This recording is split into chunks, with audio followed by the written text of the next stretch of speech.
তো আজকে বসেছিলাম বাসায়, বসে মোবাইলে রিলস দেখতেছিলাম। তখন হঠাৎ দুইজন লোক এসেছে, তাদের বিভিন্ন অস্ত্র নিয়ে, অস্ত্র বলতে যন্ত্রপাতি নিয়ে। তো এসে ওরা চলে এসেছে কারেন্টের লাইন কাটতে। তো কিছুদিন ধরে আমার বাবা অসুস্থ থাকার কারণে আর এটা একটা আমাদের একটি বলতে পারে অভ্যাস হয়ে গেছে, প্রত্যেক 4-5-6 মাস পর পর বিল দেওয়া। তো কারেন্ট বিল দেওয়া হয় নাই, 6 মাসের বিল তোলা হয়ে রয়েছে। তো 6 মাসের বিল একসাথে। তো এখানে এসে বলছে হয় এখন বিল দিতে হবে, তাদের কাছে দিন, অথবা অনলাইনে পেমেন্ট করুন। তো এখন কি করব, না হলে বলছে লাইন বন্ধ করে দিয়ে যাবে। তারপর তাদের বিলম্ব ফি সহ জরিমানা দিয়ে তারপর আবার আসছে যে এই যে লাইনের জন্য আবেদন করতে হবে। তো অনেক ভেজাল।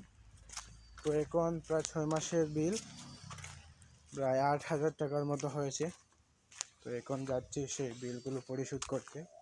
এখন যাব, গিয়ে তারপর বিলটি বিকাশে পেমেন্ট করব। তো তাদের সরাসরি দিইনি, কারণ তারা তো অনেক সময় অনেক চক্র আসে, এসে এসব করে তারপর টাকা নিয়ে যায়, আর ওগুলো অফিসের লোক হয় না। তো আমাদের যেহেতু বাড়ির পাশেই বাজার আছে, তো সেখানে যাচ্ছি।